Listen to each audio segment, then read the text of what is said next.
Ibu-ibu Ya, tuh kan suka, tahu nggak Jong? Ini ya, banyak gosip tuh kayak banyak banget. Nanti juga kita bakal ngalamin jadi ibu-ibu. Udah Mi, silakan memperkenalkan diri dulu. halo Oh, guys, aku Rahmi Zuraida, panggil aja Ami. apa? Umur? Kayak umur aku 18 tahun, mau 19 tahun. Bener, Oh, kado-kado. kado-kado. Jadi hari ini kita tuh mau ngapain sih? Hari ini kita mau bahas apa? Jadi gimana? Oke, hari ini kita mau bahas tentang kemuliaan. Terus kita bahas tentang mimpi yang besar. Sama kita nggak boleh takut untuk bermimpi. Oke, oke. Jadi kita kan nggak mungkin ya langsung semuanya. Kita mau satu-satu dulu nih guys. Jadi gimana tuh ya? Awal pembulian tuh awalnya gimana sih? Kok bisa sampai pembulian gitu? Awalnya ya, pokoknya nggak ada awalnya sih. Jadi tiba-tiba aja satu kelas itu ngediemin gue. Lo pernah kan kayak ngerasa, kok gue nanya nggak dijawab gitu tuh. Ya, pernah kan? Hmm. Terus? Itu bukan cuma satu orang, itu semua orang. Pokoknya di situ gue bingung. Ada apa nih gitu? Perasaan gue nggak pernah nakal, gue nggak pernah jahat sama orang gitu, gue nggak pernah ngeselin.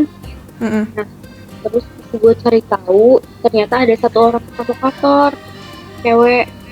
Iya. Dia ini kayaknya nggak suka sama gue. Nah, terus gue tanya dong, kenapa gitu? Terus gue tahu jawabannya.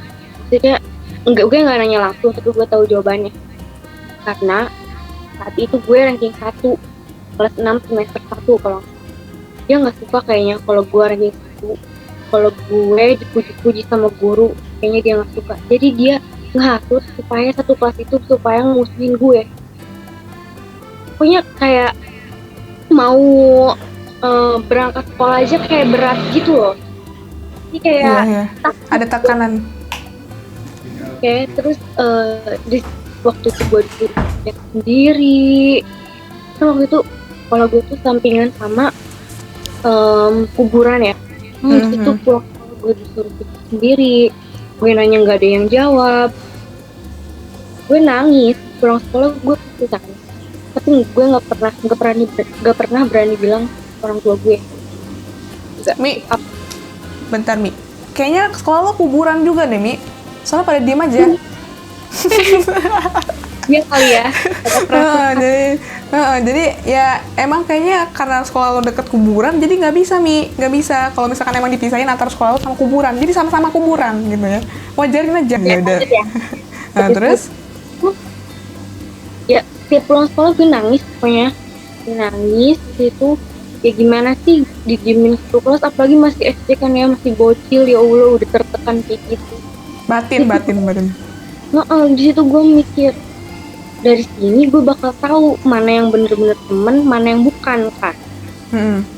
Ya, itu gue doa aja, gue doa bukan supaya Allah ngebalesin dendam gue ke dia, bukan. Terus Karena gue cuman doa kayak gini, Allah ya karena saya orang yang sukses, uh, ya Allah jadikanlah Iya. saya orang mau menerima kritik dari orang lain. amin Ya Allah jadikanlah saya orang yang tidak mudah tersinggung. amin Ya Allah dan jadikanlah saya dan kabulkanlah cita-cita saya. Gue cuma doa kayak gitu. amin. Yang lo tahu Cak, Mm-mm. sumpah gue ngerasain kalau Allah itu bener-bener adil banget sama gue. Gue nggak minta dendam gue dibalesin gitu. Gue nggak dendaman sih. Maksudnya gue cuma minta gue jadi orang yang sukses gitu aja. Oke. Pokoknya singkat cerita gue masuk SMP kan. Nah di SMP itu gue nggak tahu kenapa gue jadi orang yang aktif banget, aktif organisasi, ikut lomba-lomba. Waktu itu dari kelas 7 sampai kelas 9 gue selalu ranking 1 kan, sampai ke Kenapa?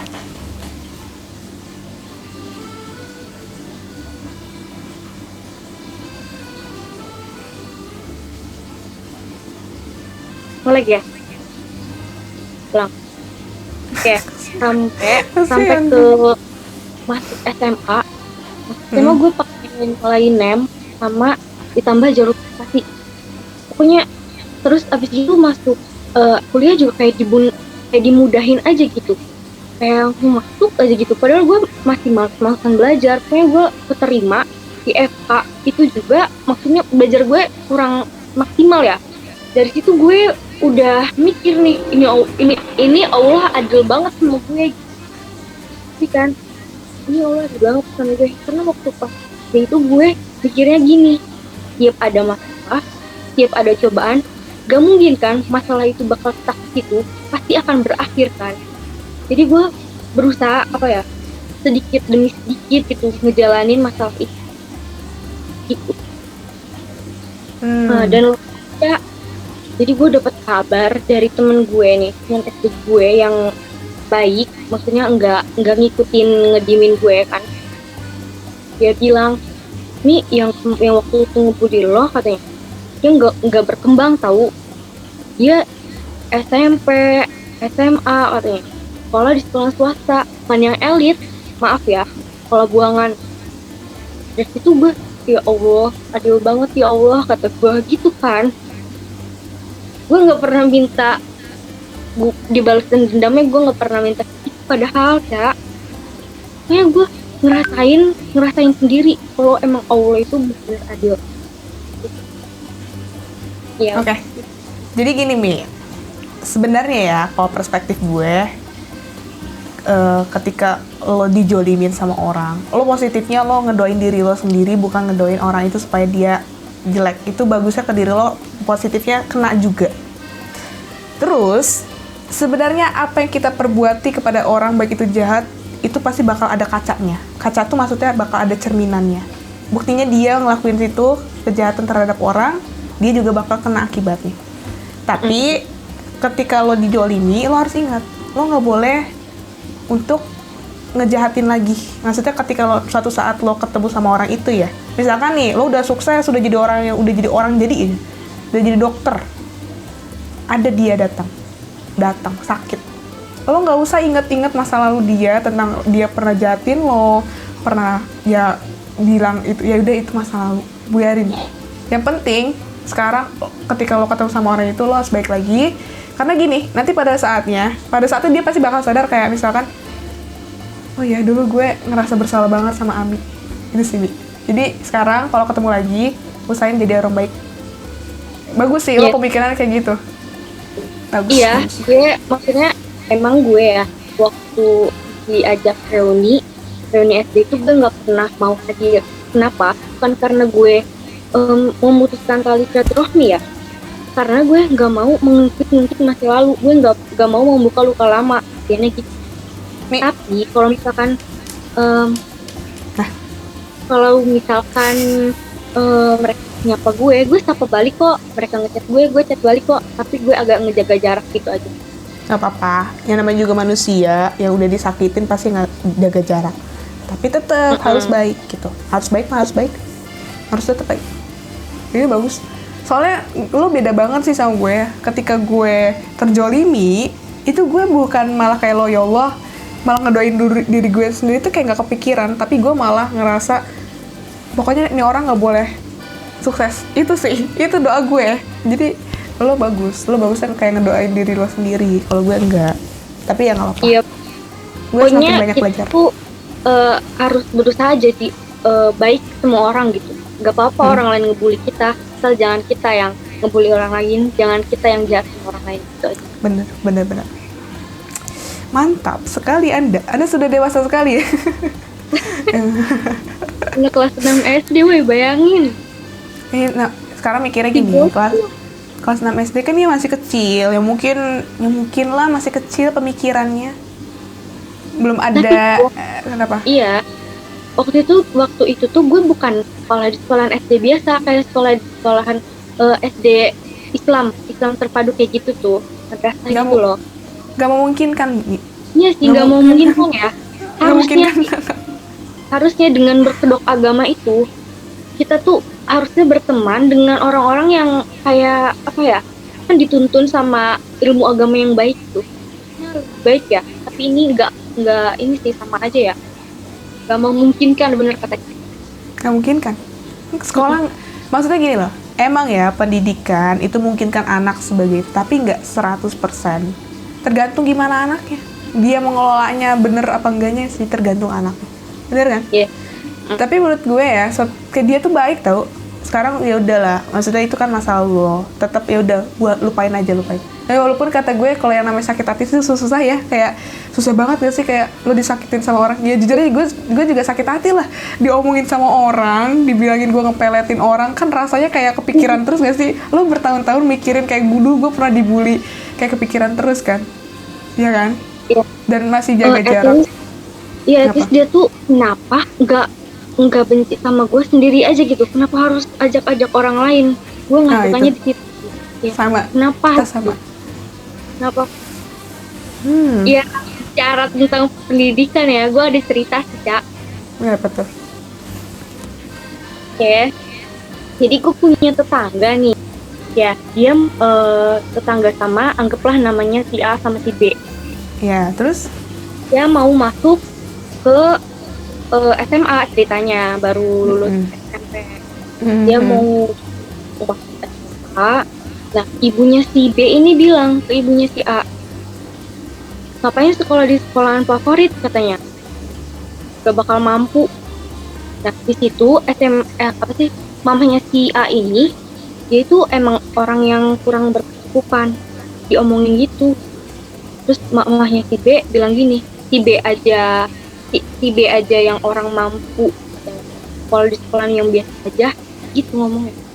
Padahal gue tahu dia kagak diterima, nggak sih? Gitu. Ya, dia kagak diterima si B ini. Nah, singkat cerita si A ini keterima jalur prestasi jurusan IPA. Udah mantep pokoknya, punya bakat gitu, walaupun dari keluarga yang kurang berkecukupan. Nah, terus ada orang yang bilang gini, kayak tadi Caca, semua sekolahan itu sama.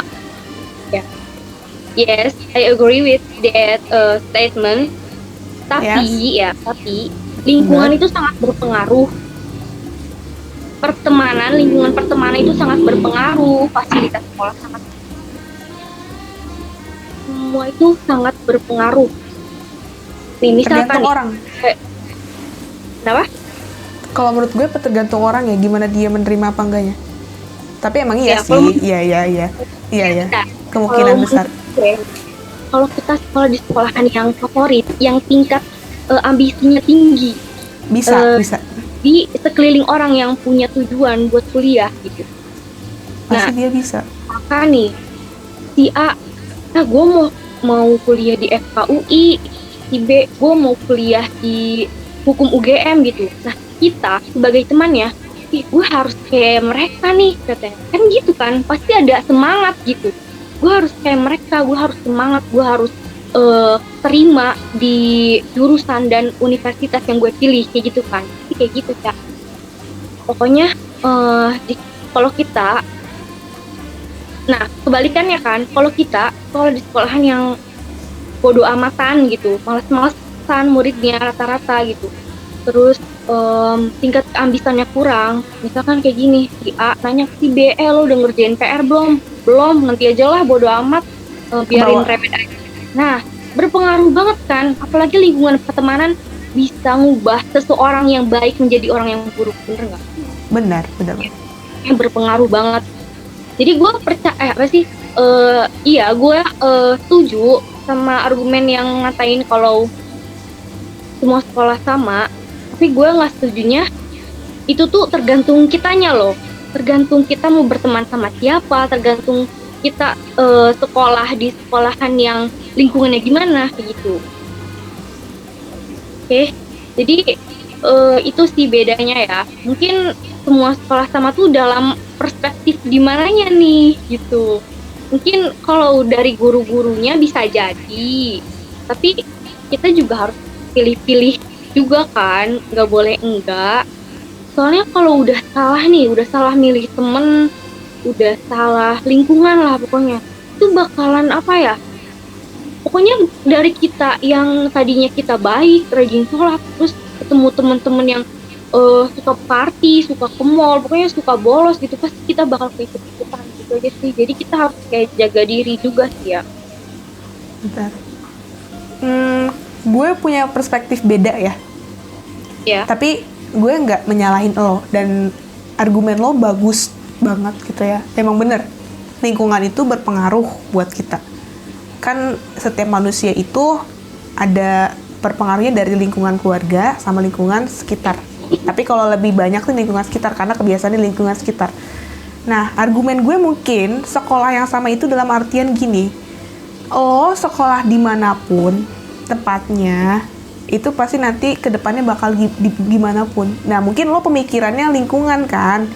Mungkin kalau gue yang gue tangkap sih, mungkin ibu itu mikir kayak lo sekolah dimanapun pasti nanti itunya dimanapun. Sama aja kayak misalkan lo kuliah dimanapun pasti nanti kerjanya dimanapun. Kalau logika gue gitu, tapi gue nggak tahu ya. Cuman perspektif gue kayak gitu. Tapi ibu itu bisa dong, masalahnya dia ngomong kayak gitu. Kalau ibu si A ini kurang berkecukupan di depan banyak orang, dia ngehina bukan karena si A ini nggak mampu dalam otak, karena nggak mampu dalam finansial menutupi doang. menutupi anaknya bahwa anaknya tuh memang harusnya nggak boleh kayak gitu dong, ya kan? Kita tuh namanya harus ibu. jadi bintang tanpa menjatuhkan orang lain. Mantap. Namanya juga ibu, nggak mau anaknya terlihat jelek. Nggak sih, nggak gitu sih. Ibu gua nggak gitu. beda. Ya, berarti karena kan kita nggak bisa mengatur hak orang ya. Tapi ya kita kalau boleh nggak suka ya nggak apa-apa lah. Lagian si ibu itu emang karakteristiknya seperti itu. Ya namanya juga ibu-ibu, riweh. Tahu riweh kan? Ibu-ibu tuh kan suka, tahu nggak Jong? Ini ya, banyak gosip tuh kayak banyak banget. Nanti juga kita bakal ngalamin jadi ibu-ibu gitu. Tapi emang nggak baik juga, salah. Cuman ibu-ibu tuh gitu, riweh. Maaf bu, maaf. Ya nggak apa-apa, bagus. Your argument, I'm agree about your argument, right? Setuju.